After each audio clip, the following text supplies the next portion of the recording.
ఇంకా లేవలేదన్నమాట.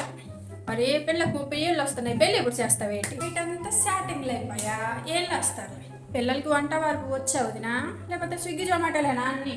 ఆడపిల్లలకు కూడా చదువు కావాలండి. మేము చదువుకున్నామేంటి, బారెడు పొద్దుక్కేదక్క లేకరంటగా అన్న పాస్ అవుతావా, లేకపోతే ఈసారి కూడా గట్టెక్కినట్టేనా? ఆ మాట మా ఇల్లంతా నీట్గా అయితే లేదు మీ ఇల్లు. మా ఆవిడకి వచ్చిన మార్కులు మీ వాడికి ఎప్పుడు రావాలి. మా పిల్ల వంటలు కూడా చాలా బాగా చేస్తుందమ్మా, మీ పిల్లలకు కాదు.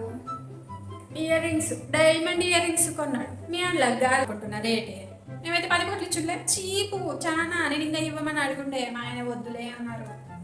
ఆ పిల్లనిస్తే చాలన్నారు అక్క. మేమే కొంచెం డబ్బులు ఉన్న వాళ్ళం. బెడ్రూమ్ కూడా బాగా చిన్నదే, పిల్లలకి ఎలా సరిపోతుంది, బాగా అడ్జస్ట్ అవుతారు అక్క. మీరు మాత్రం అయితే కాదు, ఏదో యావరేజ్గా ఉన్నాయి. మా వాళ్ళు అయితే అసలు కొనరు అక్క. మీ ఇంట్లో ఇంకా స్టీలే వాడుతున్నారా? మేమైతే పిన్నాని వాడుతున్నాం, ఇంకా ఏ చీపుర్లో వాడుతున్నాం.